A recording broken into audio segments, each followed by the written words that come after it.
પાણીપુરી તમને બહુ ભાવશે, ખાટી મીઠી લાગશે ને થોડીક તીખી લાગશે, કોને ખબર ધંધો મારો કેટલા દિવસ હાલશે. હાલો ખાટી મીઠી તીખી સેવપુરી, દહીંપુરી, પાણીપુરી, મસાલા પૂરી આવી ગઈ. હે ખરાબ કેમ કઈ નહીં ચાવતા? બોણી કેમ નહીં થતી? મને બોણી કરી નાખવા દે, પછી કોક ઘરાક આવશે. હવે કોક ઘરાક આવશે. હે આ બધું હું છે બકુલભાઈ? પાણીપુરીનો ધંધો ચાલુ કર્યો ને? તો હાલો હાલો ગામમાં પાણીપુરી વેચો અહીંયા દેવી. કેમ ગામમાં હું કામ?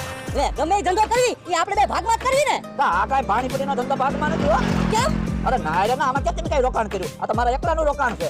આ પણ પૈસા આવે એમાંથી રોકાણ મારું વાળી લેજો. ના રે ના હો, તમે કાંઈક નોકો ધંધો ગોતો. તમારી આજે વરસથી રેખડ્યો ને એમાં તો એક નવી કપડાની જોડી નીકળી જાય ગયો. એ હારું એક ડીશ પાણીપુરી તો મને ખવડાવો. આ તો લાવો પૈસા. યો બોલો મારા પૈસા તમારે થોડા લેવાના હોય. એટલે પાણીપુરી ખાવી હોય તો પૈસા તો દેવા જ પડે ને.